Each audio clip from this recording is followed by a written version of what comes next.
Bonjour chers étudiants, salam alaikum wa rahmatullahi ta'ala wa barakatuh. J'espère que vous m'entendez. Si oui, donc dites-le moi donc, pour pouvoir commencer la partie de cours. Système et réseau. Oui, monsieur. Très bien, Oui, monsieur. très bien. Donc je vous remercie d'avoir me donné le feedback.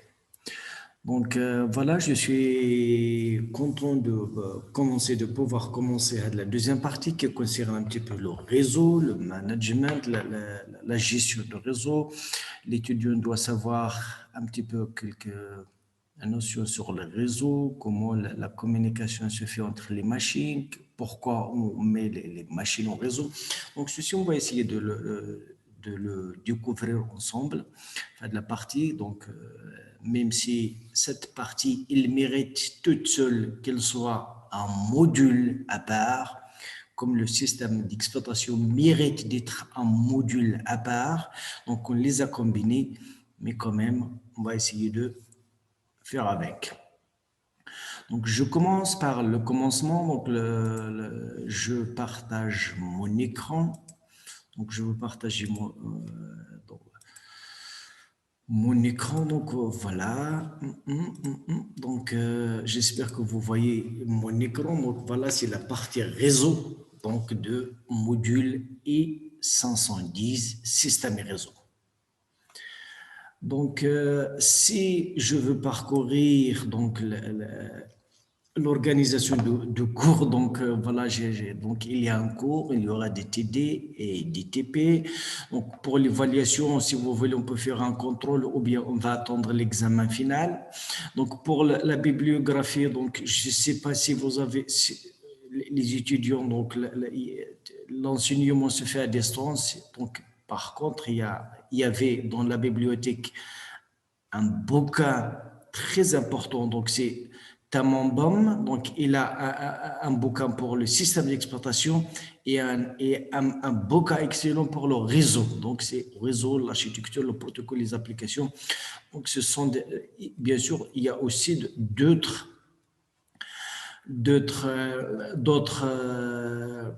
bouquins sur la bibliothèque, donc les réseaux aéro, donc avec la maison aéro. Donc j'ai Peugeot, mais voilà, si vous êtes chez vous et je suis chez moi, donc voilà, je ne sais pas s'il y a la possibilité de regarder dans ces bouquins, mais quoi qu'il en soit, on va essayer de voyager ensemble, de faire ce bout de trajet pour découvrir l'essentiel de ce cours. Donc, mais même si je vous donne ceci, donc il faut que chercher à droite et à gauche. Il y a maintenant Internet, il y a YouTube, il y a les polycopes PDF sur Internet. Donc, il y a tout.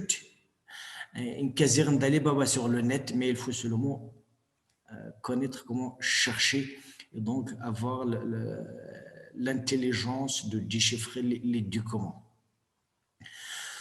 Donc, pour mon cours, donc, je l'avais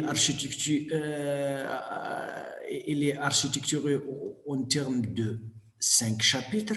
Donc, le premier et le deuxième, ce sont un petit peu donc deux chapitres pour comprendre la terminologie qu'on utilise, donc les définitions de base, qu'est-ce qu'un réseau, qu'est-ce que les nœuds, quelles sont les différentes topologies.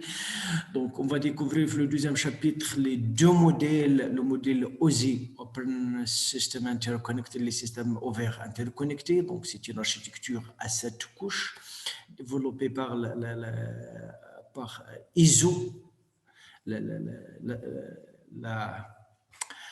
la communauté savante de standardisation ISO, puis il y a l'architecture TCP/IP à 4 couches. Donc, ce sont des modèles ou des architectures à couches, et donc chaque couche il est réservé donc un certain nombre de services. Il utilise un ensemble de protocoles. On va parler de la notion de protocole ou bien les règles de communication qu'il utilise. Dans le chapitre 3, on va essayer de voir quels sont les supports et les systèmes de transmission de données. Donc, je le dis, donc il y a par exemple le câble coaxial, câble perte orsadée, il y a la fibre optique, il y a les ondes radio, et bien sûr, il y a différents types de supports. Donc, chaque support, il a des caractéristiques en termes de quelle est l'erreur, quel est le taux d'erreur, quel est le débit. Donc, il y a les systèmes à bas débit, débit moyen, haut débit, très haut débit. Donc, ça dit, le débit, lorsqu'on parle de débit, c'est combien d'informations, combien de quantité d'informations, la formation ou la mesure en termes de bits ou bien en termes de bytes, il s'agit des octets, le bit et le byte. Le byte, c'est l'octet en anglais, on appelle le byte avec un Y, et le bit, c'est seulement un bit. Les kilooctets, les mégaoctets, les gigaoctets, les téraoctets, les zétaoctets, etc. Donc, la quantité d'informations qu'on transmet dans l'unité de temps. Par exemple, le débit en kilobits par seconde, donc voilà combien la quantité. Et donc, ça dépend de la bande passante. Est-ce que la bande passante peut prendre beaucoup, etc. Donc, il y a des relations qu'on va essayer de couvrir. On va voir les types de modulation qu'on utilise, la modulation en amplitude, la modulation en fréquence, la modulation en phase. Donc, pouvoir, euh, pour pouvoir un petit peu envoyer le message binaire, donc parce que les langages binaires, mais lorsqu'on va envoyer le signal, il va être envoyé par exemple sur une ligne téléphonique, donc il faut donner la forme à l'onde électromagnétique pour pouvoir être décodé la réception. Donc il y aura différents modules, il y aura la notion de la multiplication, par exemple, lorsque nous sommes plusieurs utilisateurs connectés à un support de transmission, donc il faut pouvoir les mettre en série, donc soit qu'on fait le multiplexage temporel ou fréquentiel, donc on va essayer de voir ça dans le troisième chapitre. Donc lorsqu'on va descendre dans le modèle OSI, donc voilà, le chapitre 3, il concerne un petit peu la couche la plus basse, la couche la plus qui concerne la transmission du signal, donc le signal, donc c'est la couche physique, ou bien comment les bits ils vont être envoyés sur le support. Donc, on découvre le chapitre 2, donc les 7 couches, ou bien les 4 couches de module OSI, et dans le chapitre 3, on commence par la couche la plus basse, donc le support, donc la couche physique.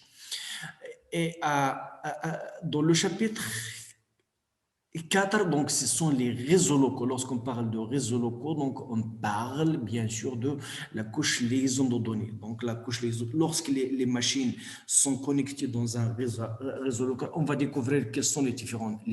Lorsqu'on va voir la classification des réseaux, il y a les réseaux locaux, les réseaux métropolitains, des réseaux, donc les wide. Donc, il y a cette classification de réseaux, petits réseaux local, réseaux au niveau d'une ville, puis à l'échelle d'un continent ou bien à l'échelle planétaire. Donc, dans le chapitre 4, on va voir comment l'information est codée, la deuxième couche, ça veut dire la couche liaison de données, la notion de trame, et bien sûr, donc comment il y a l'encapsulation pour pouvoir donc partager l'information dans un réseau local. Et donc, le réseau local, il utilise ce qu'on appelle les adresses physiques ou les adresses MAC par Medium Access Control. Et donc, voilà, ce sont des adresses permanent, donc gravé sur la carte réseau.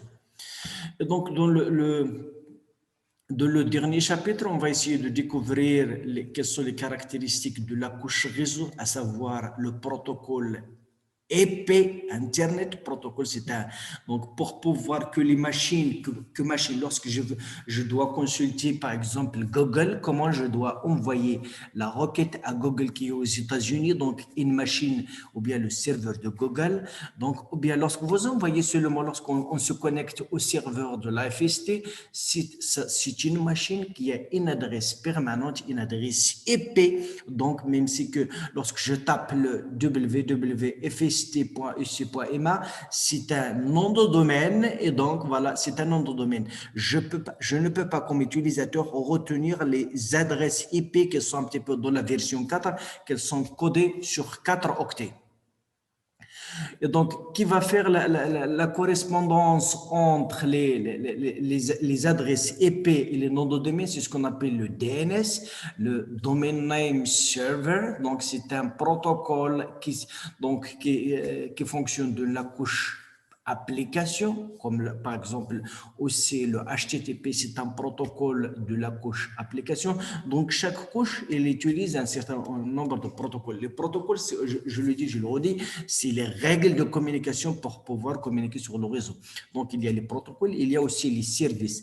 Les services, c'est un petit peu donc les services donnés d'une couche à une autre, mais pour que les couches de la même niveau communiquent, ils utilisent ce qu'on appelle les protocoles. Donc, voilà, il y a cette notion de verticalité et donc, je vais essayer. Donc, par exemple, on a une machine ici d'un utilisateur. Donc, on va parler aussi de l'émetteur et de récepteur. Donc, voilà, donc, et un support donc, connecté. Donc, ça, c'est le support, soit qu'il s'agit d'un fil, pertorsadis, soit d'un câble coaxial, un support donc quelconque. On a ici une machine A et une machine B. Donc, on a dit qu'il y a cette machine, application 7. La première, donc, c'est physique. Donc, ça, c'est application, par exemple. L'application, on peut utiliser, par exemple, HTTP. Donc, ça, c'est un protocole de la couche application. Et donc, cette application, elle va parler à l'application de cette machine. Même si que cette machine, elle est sur, par exemple, un système d'exploitation Windows et c'est Unix, donc, ils vont parler par les protocoles. Mais l'application, on a ici la couche, c'est présentation, donc elle parle par les couches successives, elle parle par les services, mais sur le même niveau, dans une autre machine, donc on parle de protocole. Protocole, donc ce sont des règles de communication. Donc, lorsque la machine A veut envoyer quelque chose à la machine B, donc elle va descendre dans l'architecture de la couche application vers la couche physique. Elle va essayer de se transmettre sur le canal de transmission.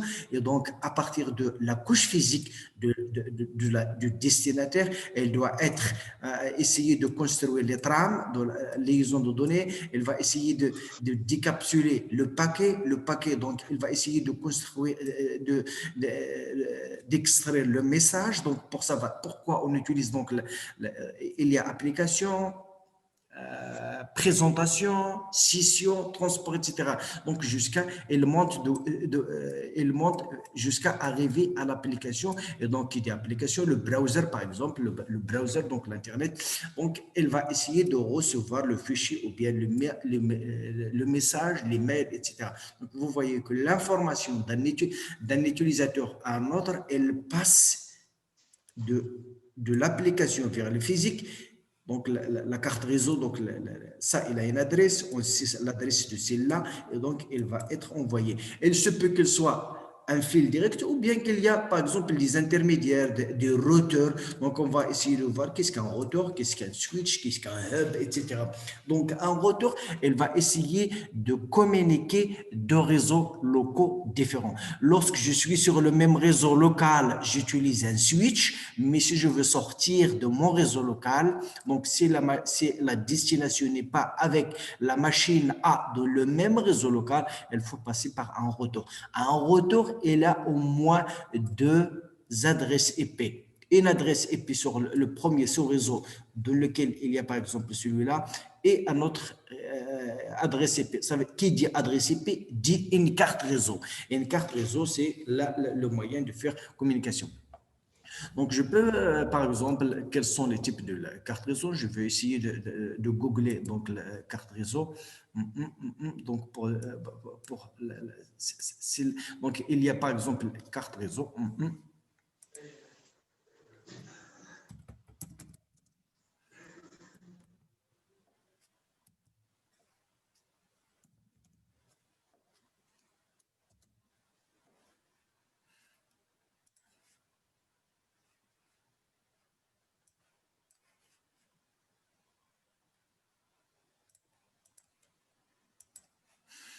Je partage le browser.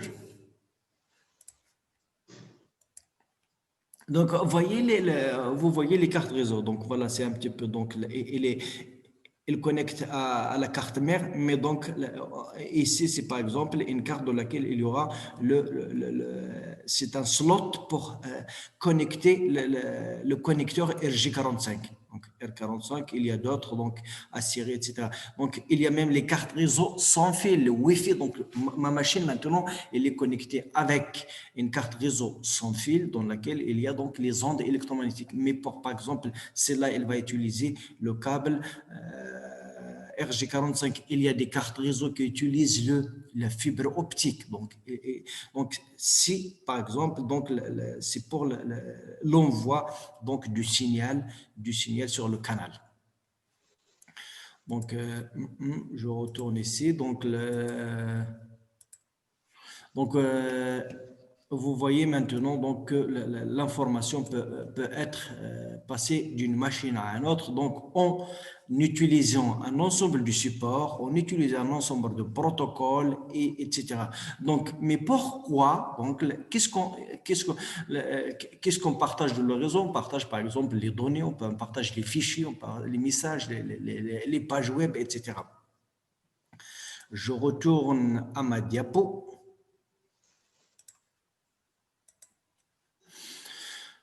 Donc, je dis que le modèle TCP, donc on va essayer de découvrir les couches réseau et les couches protocole. Quelle est la différence entre donc la couche liaison de données, elle utilise les adresses MAC, la couche réseau, elle utilise les adresses IP, et donc la couche transport, elle utilise la notion de port. Pourquoi? Parce que donc le port, donc il y a par exemple lorsque je communique sur le HTTP, donc le web, on utilise un port, pour l'email, on utilise un autre port pour savoir quelle est l'application à laquelle on doit envoyer les données. Donc chaque application, donc par exemple un serveur web, donc il écoute le port 80 et il attend les requêtes qui vont venir sur ce port. Donc, les ports, c'est comme une agence qui attend à délivrer donc, les informations. On va voir dans le cinquième, donc la notion des adresses IP, comment un petit peu construire les adresses, les types d'adresses, les classes d'adresses, le masque, faire le subnetting, comment partager un grand réseau en petit réseau, comment on peut regrouper les petits réseaux en super réseau. Donc voilà, tout ceci, on va essayer de le couvrir au chapitre 5. Donc, si vous voyez, donc l'essentiel, il commence à partir du chapitre 3 par la modulation, par les types du support de transmission. Le chapitre 1 et 2 sont des chapitres d'introduction. On va essayer de passer vite sur ces deux chapitres pour pouvoir arriver au chapitre 3, 4 et 5.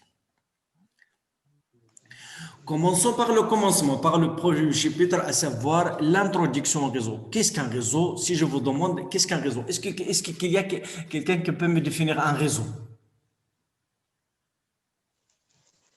Existe-t-il quelqu'un qui peut me donner une définition d'un réseau? Qu'est-ce qu'un réseau? C'est Un plusieurs. réseau. C'est un plusieurs signal. Un réseau de transport. Par exemple, un réseau de transport, un réseau aérien, un réseau, le réseau de transport, il utilise par exemple les taxis, le bus, les cars, les avions. Qu'est-ce qu'elle transporte le réseau de transport? Transporte les passagers. D'accord? Le réseau de neurones. Le système nerveux, c'est un réseau de neurones qui transporte de l'information par les synapses, etc. Donc, par soit chimique ou des hormones, ou bien électrique, même électrique, donc elle transporte de l'information. Un réseau informatique, c'est dans le système d'exploitation, nous avons vu une seule machine. Un système d'exploitation, elle gère les applications d'une seule machine, des ressources d'une seule machine. Une imprimante connectée, un disque, la mémoire. Donc, mais on a dit qu'une machine toute seule ne peut pas faire grand-chose. On a besoin, par exemple, de faire communiquer. Donc, l'exemple, c'est l'Internet. L'Internet, c'est ou bien interconnected, les réseaux interconnectés. L'internet fait internet. Le net, c'est le réseau. Inter, ça veut dire interconnecté. Les réseaux interconnectés, c'est l'internet. Et donc, avant d'entamer tout ceci, j'aimerais faire donc cette distinction entre l'internet et le web. Si je vous demande la question, qu'est-ce que l'internet, qu'est-ce que le web? On fait généralement la confusion entre ces deux concepts, entre ces deux notions d'Internet et de web. Est-ce que quelqu'un peut me dire quelle est la différence entre l'Internet et le web? Ou bien c'est pareil, à votre avis? Donc, si vous avez cette confusion, dites-le moi pour éclaircir les informations à partir de maintenant. C'est pareil? C'est différent? Dites, C'est parlez, parlez. différent. Allez, c'est différent. Qu'est-ce que l'Internet? Qu'est-ce que le web? Oui. Qu'est-ce que l'Internet? Qu'est-ce que le web? L'Internet, c'est l'infrastructure. C'est l'infrastructure indépendamment de contenu. Ce sont les machines, les switches, les routeurs interconnectés par les opérateurs de la téléphonie, d'Internet, l'Internet provider. Donc, toute l'infrastructure, tout le réseau et les Wi-Fi, c'est ce qu'on appelle l'Internet. C'est les réseaux interconnectés. Le web, c'est le contenu. C'est comme l'eau qui coule dans les tuyaux. L'Internet, c'est les tuyaux pour faire, donc, et l'eau qui coule dans les tuyaux, c'est le web. Le web, il est dans les serveurs web, il est, par exemple, donc, c'est le contenu. Donc, lorsque je me connecte à Google, donc, je tape pour demander au serveur web de Google de me donner la page web de Google. Et donc, après, donc, lancer les requêtes pour chercher dans la base de données de Google. Lorsque je tape YouTube, je me connecte les serveurs de YouTube. Je demande les vidéos à partir de YouTube.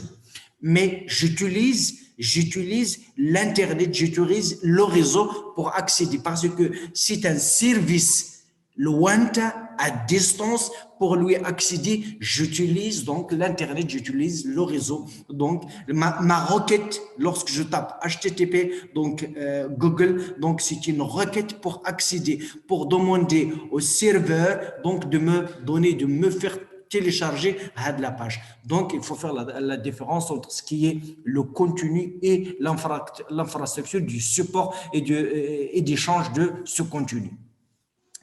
Donc, le réseau, c'est des machines interconnectées qui peuvent être, par exemple, un ordinateur, smartphone, un smart TV, tablette, donc toutes les machines connectées donc, pour partager quoi? Partager des informations qui peuvent être sous forme de fichiers, qui peut être sous forme d'application. Donc, lorsque ma connexion, donc je partage la connexion. La partage, c'est un service. L'Internet, l'accès au service de l'Internet, c'est un service, donc je la partage. Donc, par exemple, parfois, donc, je partage ma connexion à partir de mon device, à partir de le routeur donc, d'Itisalat al-Maghreb. Donc, je partage la connexion entre différentes machines, entre différentes terminaux, donc on les appelle les terminaux, ou bien en anglais les terminals, les nœuds donc pour accéder à le service. Donc on va essayer donc un réseau en général est un ensemble de matériel, au moins deux ou plus, interconnectés les uns avec les autres. On va voir comment on va essayer de le faire interconnecter. Réseau de transport, donc c'est pour le transport des voyageurs, on a les trains, les bus, les taxis. Réseau téléphonique, donc le transport de la voix, de la téléphonie, du téléphone à la téléphonie, même si maintenant le réseau de téléphone, par exemple, le téléphone traditionnel, c'est la transmission de la voix, mais maintenant, avec les smart téléphones, on transmet de la voix, on transmet de l'audio, on transforme les données, on transforme l'image, la vidéo, donc parce que donc, le service, donc GSM version 2, la G2, donc on transfère déjà le texte, puis la G3, on transmet la voix et l'image. Et donc, maintenant, nous sommes à la 5G. La 5G va être bientôt. Et donc, la 5G, elle est connue par sa vitesse de connexion, le débit. Et donc, vous vous rappelez, lorsque nous sommes à la 3G avec le débit limité, parfois lorsqu'on lit une vidéo de YouTube, donc parfois donc, elle cherche parce qu'elle doit faire le téléchargement à partir du réseau. Donc le réseau de neurones, donc c'est un ensemble de synapses, donc le système nerveux, donc il essaie les cellules reliées entre elles pour partager de l'information sous forme électrique, chimique ou hormonale. Donc, un réseau informatique, c'est un ensemble d'équipements. Donc, les équipements qui peuvent être, par exemple, machines, téléphone, tablette, TV, etc., routeurs reliés entre eux afin de partager les données. Donc, voilà, l'essentiel, c'est le partage. L'essentiel, ce n'est pas de faire connecter tous ces équipements. Il faut faire un travail, c'est le partage. On va voir que ce partage, il aura des avantages, mais il aura aussi des inconvénients. La technologie, elle apporte beaucoup d'avantages, mais elle apporte aussi beaucoup de challenges, beaucoup de défis en termes de sécurité. Donc, lorsque vous partagez quelque chose sur le net, vous êtes risqué parce que voilà, vos informations circulent sur le web. Et il faut faire attention au mot de passe, au numéro de votre carte de crédit. Donc, il y a les hackers qui cherchent à connaître les informations qui circulent sur le web. Et donc, même s'il y a de la cryptographie, il y a bien sûr donc des gens qui sont... Il y a des histoires qui sont finies mal, dans lesquelles les gens, donc il faut qu'ils soient vigilants parce que chaque fois que vous mettez quelque chose sur le web, vous voyez que par exemple à un certain moment le serveur il est attaqué à des milliers de requêtes pour le faire tomber. Il y a par exemple les gens qui volent les informations et donc méfiez-vous donc tout ce que vous mettez lorsque vous vous connectez à vos réseaux sociaux, Facebook, etc. Donc Facebook, WhatsApp, donc il faut savoir qu'est-ce que vous partagez. Il y a un risque que vous jouez, que vous risquez lorsque vous partagez vos informations personnelles.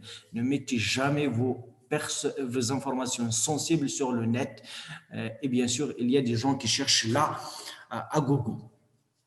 Donc, un réseau informatique est un ensemble d'équipements reliés entre eux afin de partager les données, des ressources. Par exemple, les ressources, donc un compilateur, donc une imprimante, au lieu de, lorsque nous sommes dans un réseau local, au lieu de mettre à chaque PC, au lieu de relier à chaque PC une imprimante, je peux acheter une imprimante réseau, donc je lui affecte une adresse IP et donc on peut partager cette ressource et donc on peut donc imprimer sans que chacun achète une imprimante et la connecte à sa propre machine.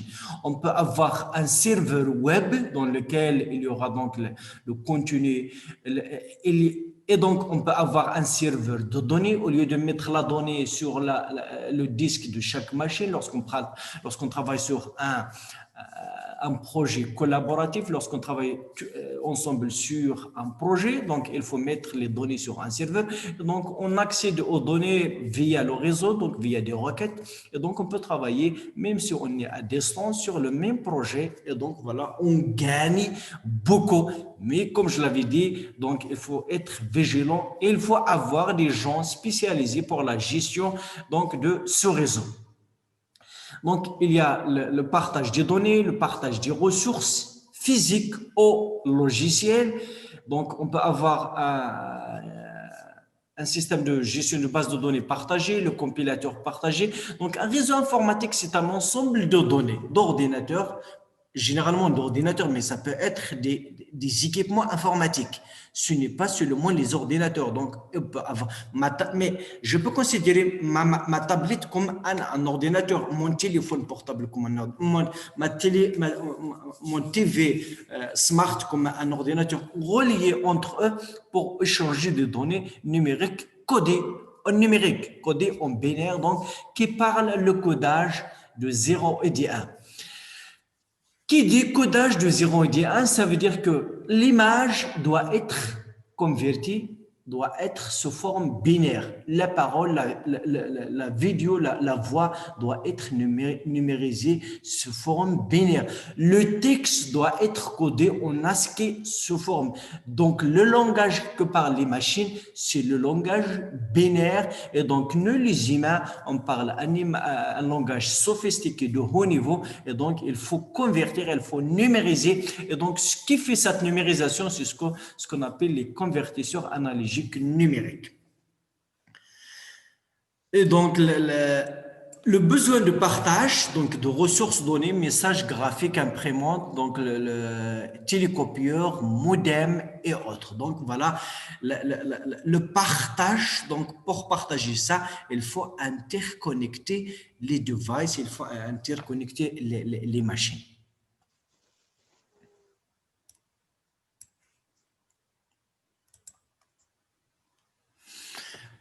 Donc, on va parler des intérêts de partage. Un réseau sert donc essentiellement à partager quelque chose. Sinon, si on n'a rien à partager, il n'y a pas la peine, donc ce n'est pas la peine de mettre les machines en réseau avec d'autres personnes telles que les données, le matériel, les logiciels. Donc, voilà, qui dit partage dit une économie financière.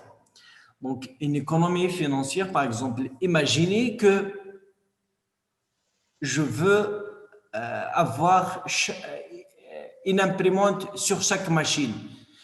Maintenant, au lieu de faire ça, donc j'achète une machine et une imprimante en réseau et je la partage et vous voyez combien je veux gagner. Gagner en productivité. Imaginez qu'on va travailler sur un projet et donc si on travaille sans réseau, chaque fois qu'on va essayer d'échanger les informations, il faut envoyer les informations sur les CD ou bien même les imprimer sur du papier, les envoyer sur le bus ou bien sur l'avion. Imaginez que je suis avec mon partenaire seulement il est au Maroc, il est à Fès et moi je suis à Rachidia. Chaque fois que je vais louer, faire donc louer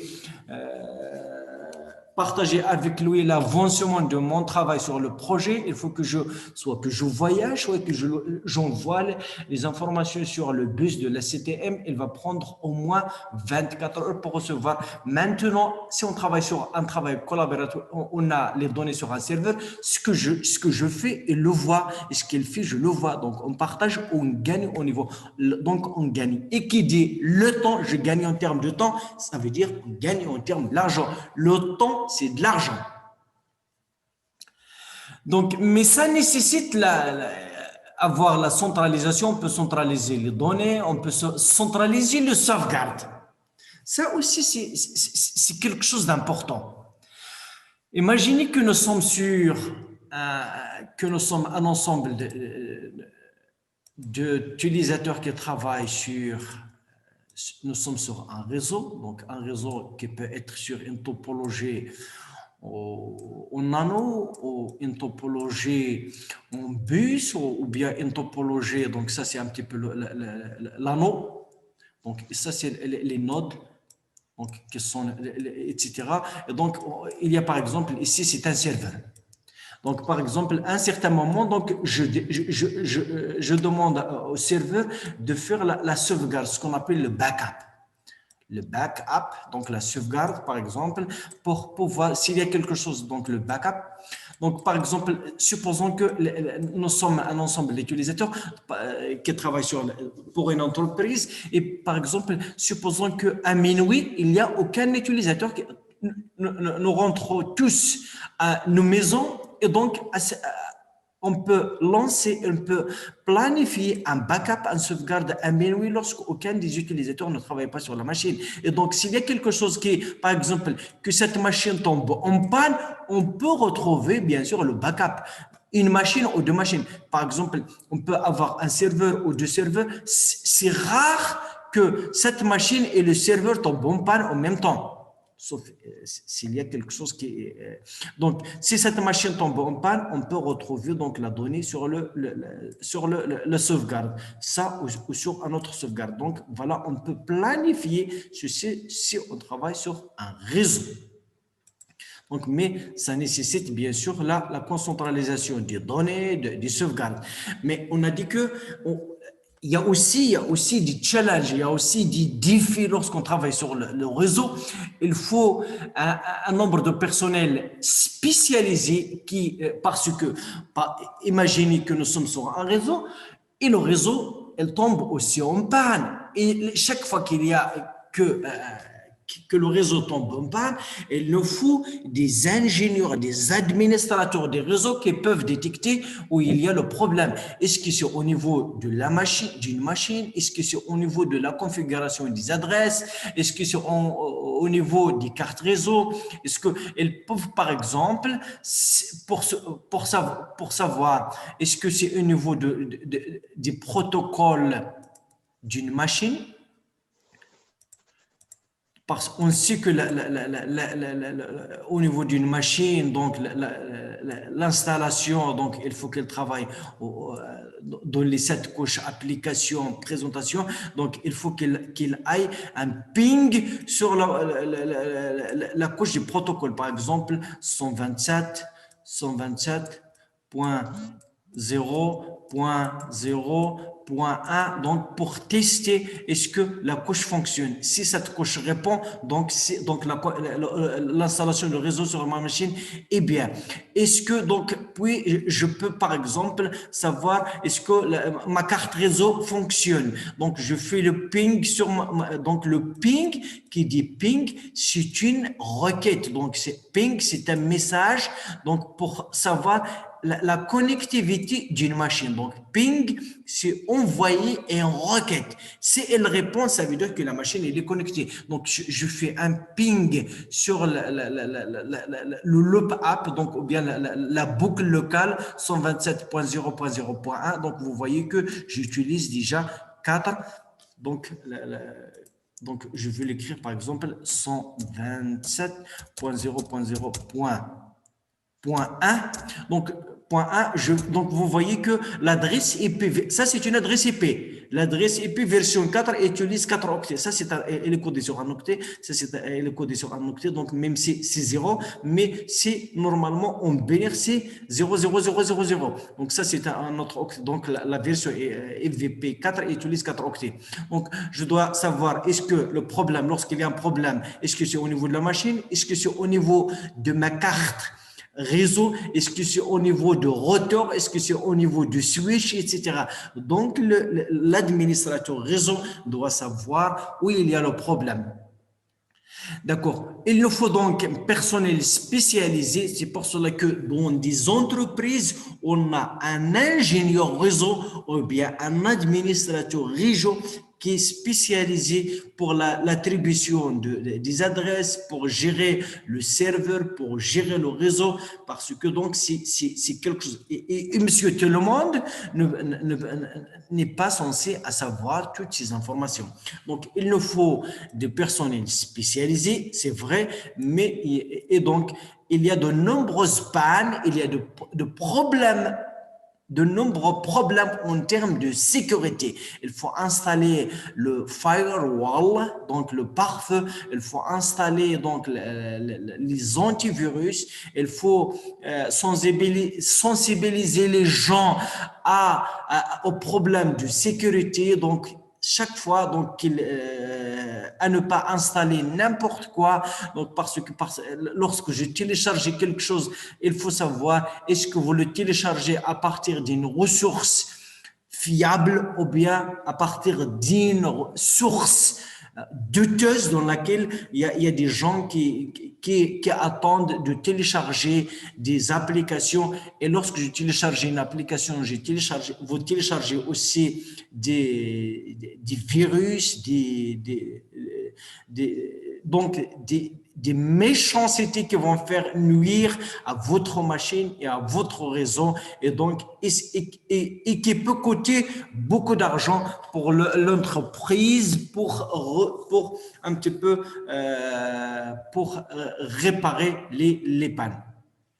Il y a aussi la dépersonnalisation des échanges.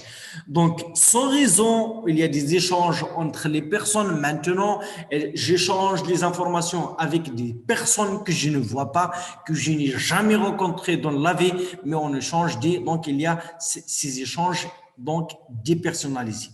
Donc voilà, c'est un petit peu quelques problèmes, et donc il faut faire attention lorsqu'on met les choses sur le réseau. Donc, lorsqu'on a affaire à un réseau, donc il y a un ensemble de questions qu'on doit normalement poser, et lorsqu'on a dans la tête les réponses à ces questions, donc ça veut dire qu'on commence à comprendre de quoi s'agit-il. Donc, pour décrire un réseau, il faut répondre aux questions suivantes. Que transporte le réseau? Donc, on a dit que dans un réseau, on essaie de partager les données, partager les ressources matérielles. Donc, la plupart du temps, donc, ce sont les données, ce sont les fichiers qu'on essaie de partager. Lorsque je télécharge un fichier ou une page web, c'est du fichier, c'est du code, c'est un fichier qui a été donc télécharger une page web, c'est un fichier qui a été créé, mais sur le serveur, ce format HTML, mais c'est un fichier qui a été sauvegardé sur le disque dur, et donc que je vais télécharger sur ma application, donc, et je peux aussi le lire, donc, et bien sûr, lorsque je lance mon browser, c'est une application, c'est un processus qui va s'exécuter sur la RAM, et donc je peux accéder et voir ceci. Et lorsque je le télécharge, je peux le mettre, ce que je télécharge, je peux le mettre sur mon disque sous forme de fichier. Qui assure le transport? On a dit que pour transporter l'information, donc la requête va de l'application, présentation, session, transport, réseau, liaison de données physiques, elle va se transmettre soit sur un câble, sur le cuivre, le câble c'est du cuivre, ou bien sur la fibre optique. Donc la fibre optique c'est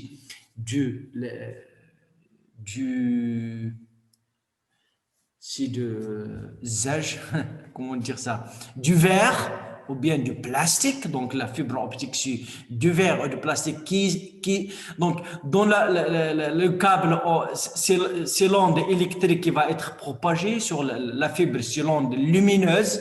On va voir qu'il y a monomode et multimode. Donc monomode, la fibre optique monomode est donc, la fibre, elle a un haut débit et donc, elle a une connectivité sûre, alors que pour l'autre, donc, on peut avoir des snappers, des hackers qui peuvent écouter sur la câble. Et donc, ou bien, ça peut être aussi le Wi-Fi, ou bien les ondes radio. Donc, voilà, il y a le câble coaxial, pertorsadi, fibre optique, ondes. Donc, lorsque j'utilise les ondes radio, donc voilà, ou bien les ondes électromagnétiques, c'est les supports. Donc, lorsqu'il va être propagé dans l'atmosphère, parce qu'il va être modulé à une certaine porteuse. Comment on le transporte? Donc, comment, ça veut dire qu'en suivant, en respectant un certain nombre de règles qu'on appelle le protocole. Donc, le réseau informatique transporte et transporte les informations octets sous forme de fichiers qui assurent donc le support physique, le cuivre, la fibre optique, les ondes radio, comment on utilise le protocole de communication. Donc, les règles, on les appelle dans l'argot de réseau sous forme de protocole de communication. Et on a dit que les couches de même niveau par le même protocole et entre les couches successives, il y a la notion de service. Donc ici, donc, j'ai schématisé un exemple. Vous voyez ici, ça peut être un switch. La différence entre un switch et un hub, les hubs maintenant, ils sont rares, ils sont remplacés la plupart du temps par le switch. Le switch, c'est intelligent. Il utilise les adresses MAC et il fait donc, donc vous voyez que déjà, c'est une topologie en étoile. Donc la topologie, on va essayer de parler de la notion de topologie. Donc la topologie, et on va parler de la topologie logique et la topologie physique. La topologie physique, par exemple, on va avoir la topologie en nano, la topologie en bus, en étoile. Une étoile. Donc, en nano, donc, les machines sont connectées au même anneau. Donc, l'anneau, et donc, on aura par exemple les machines. Donc, je veux tracer par exemple ici une machine. Ça, c'est une machine. Ça, c'est une machine. Ça, c'est une machine. Ça, c'est une machine. Ça, c'est une machine. Et ça, c'est une machine. Elles sont reliées, bien sûr, à l'anneau. Et bien sûr, l'information pour envoyer l'information d'une machine à une autre, on va dire qu'on a un sens de transmission de données. Donc ça, par exemple, le sens des aiguilles d'une montre ou bien le sens inverse, ça peut être dans un sens ou bien dans un autre, mais il faut spécifier le sens. Par exemple, lorsque la machine N1, le nom 1, donc N2, N3, N4, N5, et N6. Donc, par exemple, lorsque la machine N1 va envoyer quelque chose à la machine N4, donc on va utiliser ce qu'on appelle le jeton, un jeton, donc un jeton, et elle transmet un jeton d'une machine à l'autre. Donc elle l'envoie à celle-là, elle l'envoie à celle-là, elle l'envoie à celle-là, et donc lorsqu'elle va arriver à celle-là, donc comment par exemple que lorsque la machine 2, donc ça c'est la machine N1, ça c'est la machine N2, lorsque la machine 2 reçoit le jeton, elle sait que il y a l'adresse de la machine N1 et l'adresse de la machine, elle sait que ce n'est pas la destinataire. Et donc, ce n'est pas, et le message, le jeton n'est pas lui été adressé, donc il va le transmettre. Lorsque 3, de la même façon, elle sait que ce n'est pas une adresse, elle va le transmettre à la machine 4. Lorsque la machine N4 reçoit, elle sait que c'est elle la destinataire, elle va le lire, elle va l'ouvrir, elle va envoyer, envoyer, il va spécifier qu'il a lu. Par exemple, il y a un certain drapeau, un certain indicateur pour dire que le message, il va être lu. Donc, le jeton poursuit son chemin vers la machine 5, vers la machine 6, et lorsqu'il va revenir à la machine 1, il va évider le message. Donc, la machine qui a mis l'information, le jeton, elle va essayer de l'effacer. Et c'est par ce mécanisme de jeton que l'information se propage d'une machine à une autre. Et donc, voilà, c'est un réseau sûr, il n'y a pas de problème, etc. Il y a une autre topologie en bus, ça veut dire que donc, en bus, on utilise ce qu'on appelle un câble coaxial, donc le bus. Donc, je vais essayer de tracer un bus. Comment tracer le bus? Donc, je vais essayer de le tracer de cette façon. Donc, voilà le bus. Donc, c'est un petit peu donc, le bus avec bien sûr des terminaisons. Donc, je termine je fais pour que le signal ne se perd pas. Donc, il y a des terminaisons. Donc, le bus. Et maintenant, on aura les machines. Donc, voilà les machines qui vont être connectées au bus. Et donc, mais dans ce problème, il n'y a pas, donc, il y a toutes les machines, elles ont accès au canal. On appelle ça, c'est le canal de communication, ou bien le canal de transmission. Donc, voilà, je vais essayer de mettre, par exemple, ici, c'est le nœud 1, la machine 1. Ça, c'est le nœud 2. Le nom 3, et donc ici c'est le nom 4. Donc vous voyez que toutes les machines, elles ont accès au canal de transmission, et donc dans ceci, pour ne pas avoir de collision, ici il y a la notion de jeton, il y a un ordre de transmission, ici il y a la concurrence d'accéder. C'est comme la concurrence d'accéder au processus de système. Donc, l'ordonnanceur, il décide qui va être exécuté. Maintenant, il y a ce qu'on appelle, on utilise carrier sense multiple axis collision détection. Il y a un certain protocole d'accès au canal. Chaque fois qu'une machine veut envoyer, par exemple, la machine A veut envoyer à la machine 4, il écoute le canal.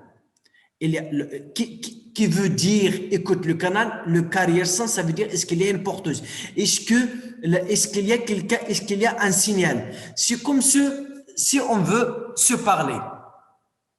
J'écoute, s'il y a quelqu'un qui parle, je ne peux pas parler. Il faut que j'attends jusqu'à ce que la personne ne parle pas. Silence.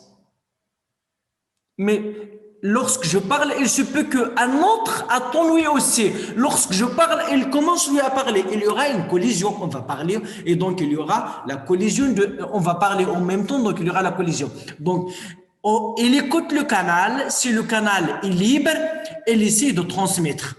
Il commence à transmettre. S'il y a une collision, il y a l'arrêt. Il arrête. Il va attendre un temps bref, aléatoire, puis il va recommencer. C'est rare parce que s'il y a la collision, celui-là, il va attendre. Celui avec lequel il y a la collision, il va lui aussi attendre. Chacun une façon, un temps aléatoire et ce n'est pas le même temps. Et donc, il se peut que celui-là commence commence à parler, et donc lorsque celui-là veut recommencer à parler, donc il va trouver que le canal il est déjà occupé par celui-là qui parle, et donc il va. Donc vous voyez que c'est comme l'accès à la route. L'accès à la route. Donc lorsque tu vas entrer dans la route, par exemple, entrer dans un point, dans un rond-point, il faut qu'il n'y a pas quelqu'un qui est déjà dans le rond-point. Et donc, lorsque le rond-point est vide, tu peux entrer dans la route. Donc, ou bien il y a par exemple le feu rouge. Donc, c'est le feu rouge. Il faut attendre que le feu passe en vert, ou bien qu'il y a un stop. Il faut attendre jusqu'à ce que la route soit accessible, soit pour ne pas causer d'accident. Les collisions, c'est comme l'accident de la route. Elles retardent la livraison des données, la livraison des messages. On parle de messages. Donc, chaque fois qu'il y a beaucoup d'accès au réseau sur le bus, et donc il y aura beaucoup de collisions, et il y aura beaucoup de pertes, et le message va faire beaucoup. C'est pour cela que, par exemple, dans le Wi-Fi, il y aura beaucoup de collisions que dans un réseau avec un fil. Et donc, la topologie en étoile, c'est une topologie dans laquelle il y aura un nœud spécial qu'on appelle donc le switch ou bien sûr le switch. Donc, je veux le mettre par exemple avec une autre. Donc, ça, c'est le switch. Donc, il a beaucoup de ports. On parle de ports. Donc, ça, c'est un port. Ça, c'est un autre port. Ça, c'est un autre port. Donc, pour mettre les câbles RJ45, par exemple.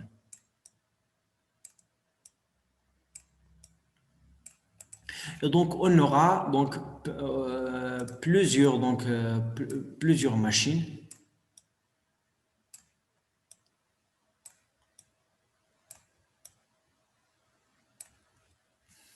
Et donc, vont être connectés chacun à un port.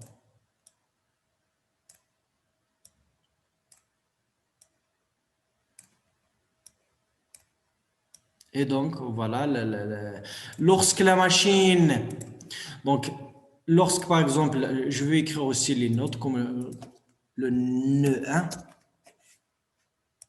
ça c'est le nœud 2, le nœud 3, disons que c'est le nœud 4,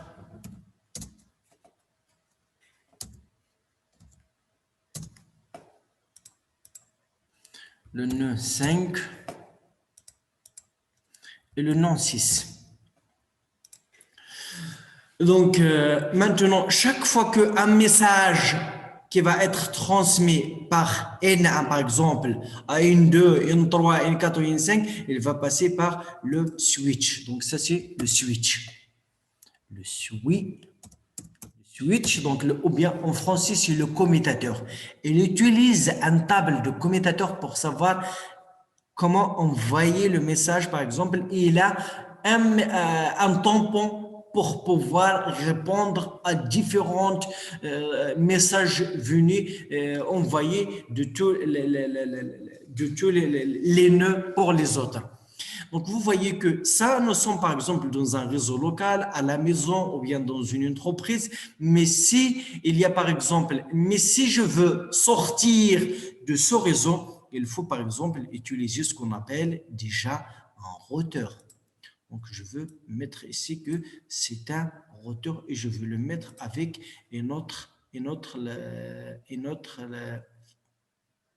avec une autre couleur. Donc, le routeur. Donc, elle va avoir une liaison dans ce réseau local et bien sûr, un autre réseau qui va peut-être avoir avec d'autres routeurs. Donc, je veux avoir d'autres routeurs pour de proche en proche donc un autre routeur pour accéder à des réseaux lointains.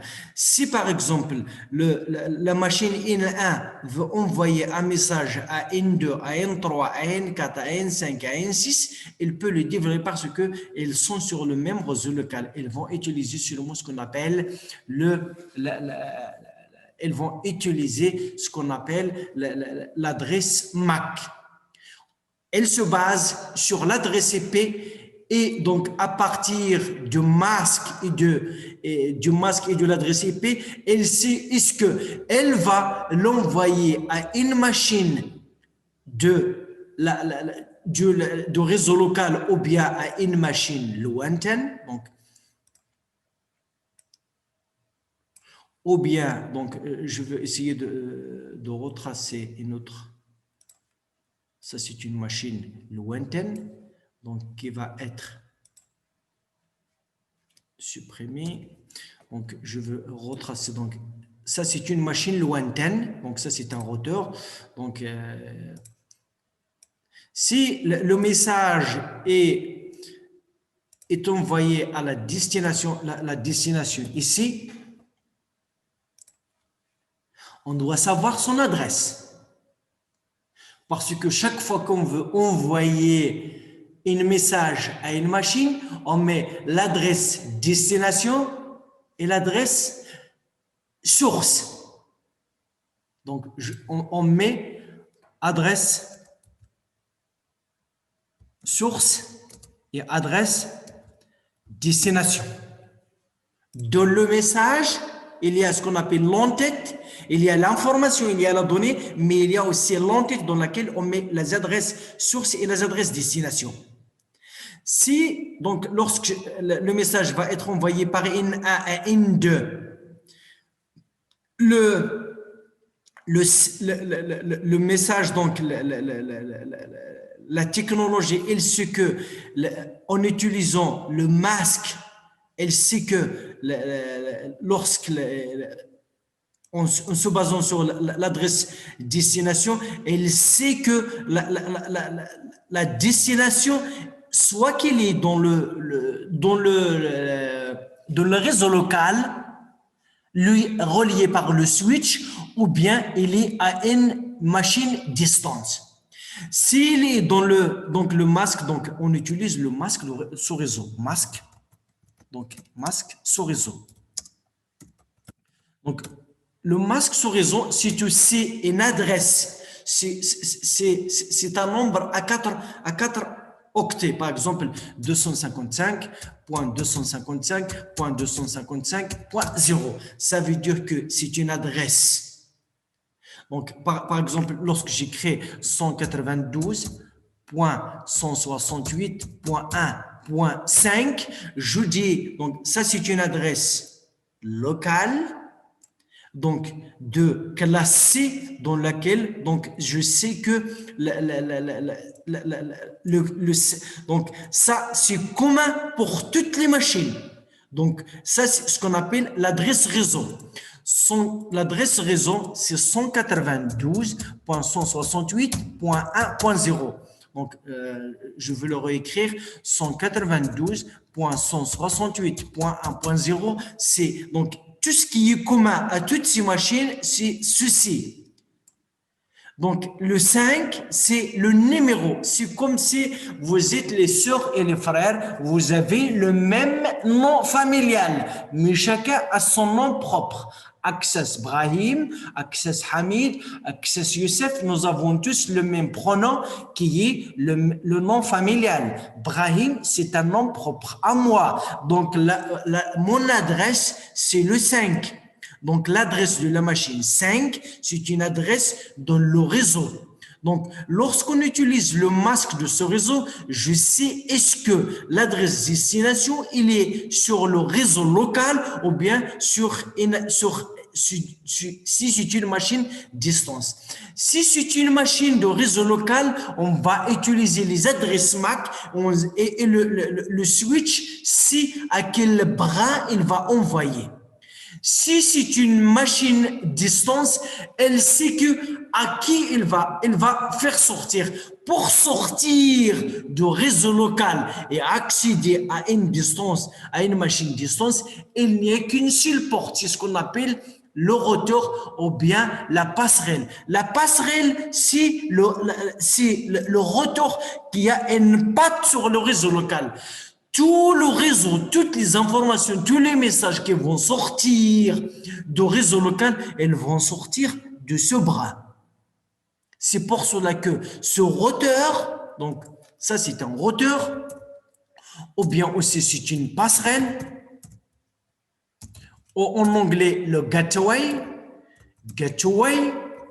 c'est la passerelle. Tout ce qui ne va pas sortir de ce réseau local, envoyé par la machine N1, N2, N3, si ils vont envoyer quelque chose en dehors du réseau local, il doit passer par ce bras, il doit passer par la passerelle. D'accord? Et donc, on sait que lorsque j'envoie par exemple une requête à www.google. Je fais .com. Je fais une Google HTTP, une requête HTTP sur mon browser. Donc, je le sais. Donc, supposons que ça, c'est le serveur de Google. D. Donc, il a par exemple une adresse de 25.124.5.8.45. C'est l'adresse de Google, donc la destination. Moi, je ne sais pas, donc il est l'adresse 25. Donc, lorsque je tape google.com, il y a ce qu'on appelle le DNS qui va essayer de traduire le nom de domaine en adresse IP. Le message qui va être mis dans la requête, l'adresse donc qui va mettre dans l'adresse destination 25.120, il va être déduit du DNS. J'ai un DNS sur ma machine locale qui va demander au DNS de Tissalat al-Maghrib de me donner quelle est l'adresse. Si le Tissalat al-Maghrib ne connaît pas, il va demander au DNS. Les DNS, elles travaillent en collaboratif. J'ai un DNS sur ma propre machine qui va demander au DNS de Tissalat al-Maghrib, qui va demander au DNS par exemple, de France Télécom, qui va demander au DNS des États-Unis, pour que chaque fois qu'il y a un nom de domaine, il faut le traduire en une adresse IP. Parce qu'on sait que chaque machine reliée au réseau, elle doit avoir une adresse IP. Lorsque j'ai un message à envoyer, il faut que je spécifie quelle est l'adresse source et l'adresse destination. Pourquoi l'adresse source? Parce que il se peut que j'envoie une requête. Il faut que le serveur doit savoir à qui il va renvoyer. Vous savez que les messages, ils peuvent emprunter un chemin et la réponse peut emprunter un autre chemin. C'est pour cela que lorsque je vois une lettre à mon ami à Fès, donc il se peut que le bus qui va porter le courrier ne sera pas le même bus qui va faire parvenir le courrier de Fès à Rachidia. Ça veut dire que les lettres, c'est comme les lettres. Chaque lettre, elle a une adresse de destination et de source, et donc la réponse peut emprunter un autre chemin. On va essayer de parler dans la suite de la commutation du circuit et la commutation de paquets. Le réseau Internet, il utilise la commutation de paquets.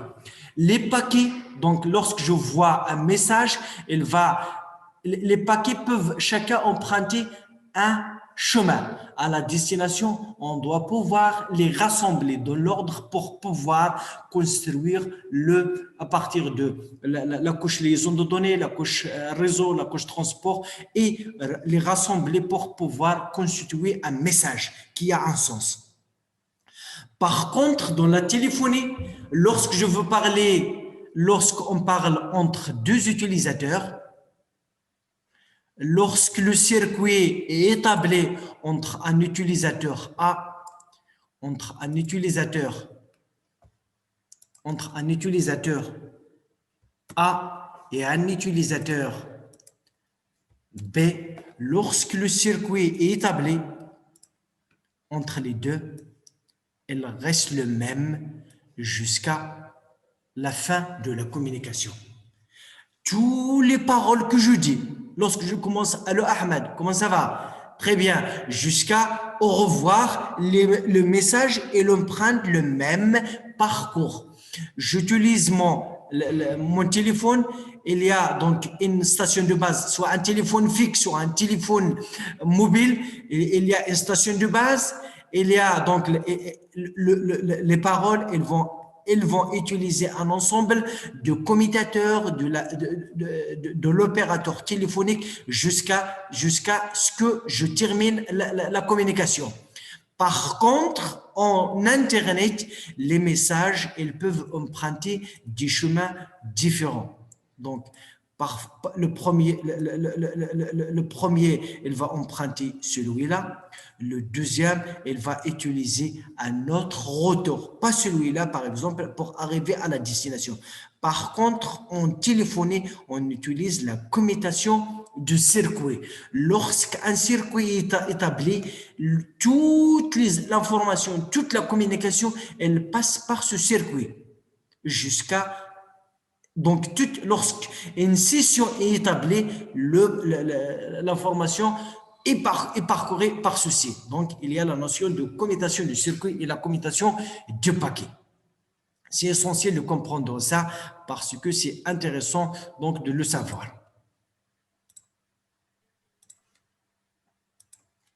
Donc, j'ai dit que ça, c'est un réseau, une étoile, on a ici un switch. Donc, vous voyez les brins. Donc, pour faire connecter, on a ici un ordinateur de bureau, un ordinateur portable, peut-être un serveur auquel donc lié une imprimante. Aussi c'est un moniteur, donc seulement un clavier et donc un terminal, un clavier et ça c'est un modem, la DSL. On va voir la modulation, la DSL.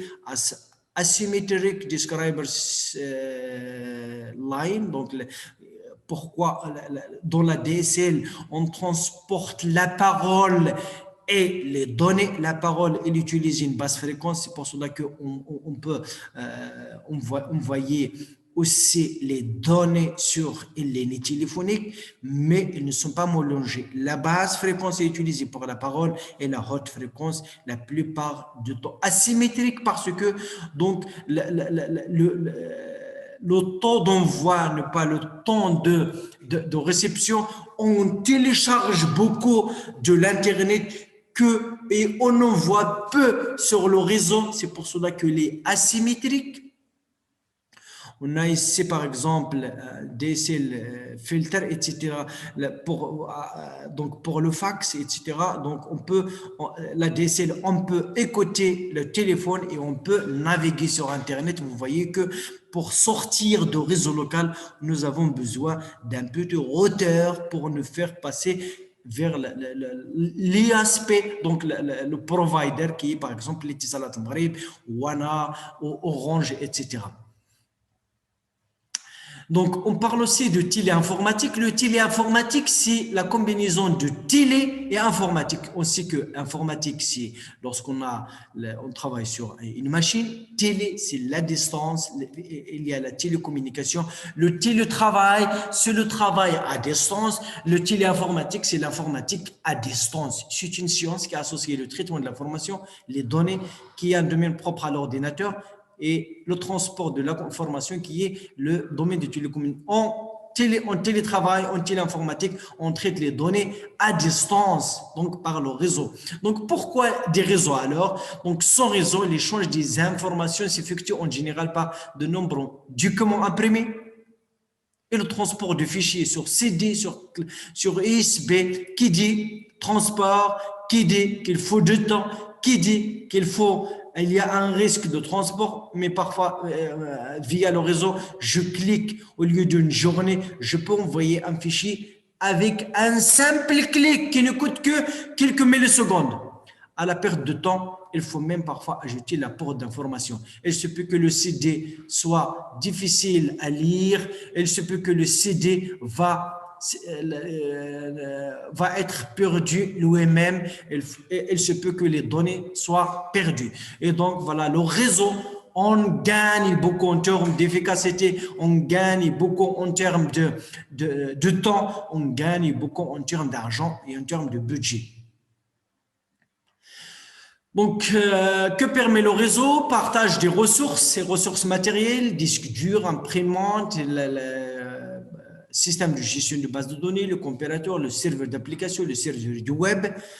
Avec la fiabilité du matériel, cela permet d'éliminer la redondance de matériel, donc imprimante chez chaque utilisateur, duplication de données, on a seulement un serveur de données, avec une économie d'argent, donc avec les mini ordinateurs et les micros, donc on gagne beaucoup par rapport aux ordinateurs centrales. Croissance rapide du parc informatique, réseau local et des moyens de communication puissants. Donc, on a la messagerie électronique. Au lieu d'envoyer une lettre, je peux maintenant envoyer des centaines des emails qui sont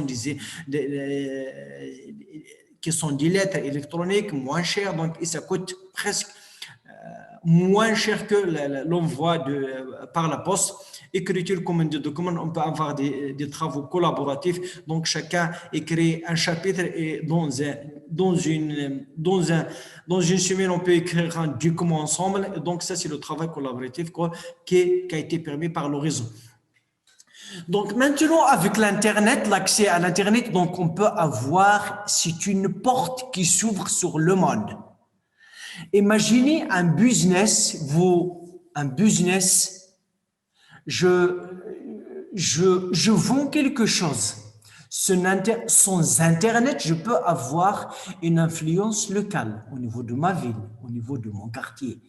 Mais si j'ai, par exemple, une page web donc, dans laquelle je mets les articles que je vends, donc tout le monde qui a une connexion Internet, seulement, il faut faire la publicité, faire la promotion de ta page, donc, et tout le monde peut voir ce que tu fais. Quoi que tu aies à Merzega, quoi que tu aies à Rachidia, les gens de Moscou, les gens des États-Unis, les gens du Japon peuvent voir ce que tu fais. Ils peuvent acheter en ligne, tu peux gagner, donc tu peux avoir une influence sur le monde, une influence internationale. Aussi, il faut parler l'anglais. Avec l'anglais et l'accès à Internet, on peut avoir une influence à l'international.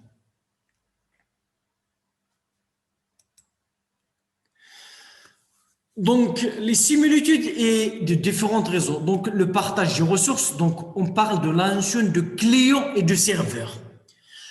Le serveur, c'est une machine puissante en termes de processeur, en termes de calcul, en termes de ressources, de disques, en termes de mémoire, de RAM, parce que le serveur doit répondre aux requêtes et beaucoup de requêtes. On entend, par exemple, que le serveur de Massar, lorsque tout le monde veut accéder à la saisie de données Massar, le serveur est tombé. Et il faut attendre jusqu'à minuit, jusqu'à ce que tout le monde va s'endormir pour pouvoir consulter les données. Donc voilà, le serveur doit être capable de répondre à toutes les requêtes. Il faut être puissant en termes de ressources, du calcul et de ressources d'enregistrement. C'est un ordinateur qu'il faut partager en utilisateur par un serveur réseau. Il faut qu'elle soit en réseau, mais avoir beaucoup de ressources. Un client, c'est une machine qui va solliciter les services donnés par le serveur. Si le serveur, c'est un serveur de base de données, je peux demander les données, les tables, les enregistrements, les fichiers. Si c'est un serveur web, je peux consulter les pages web.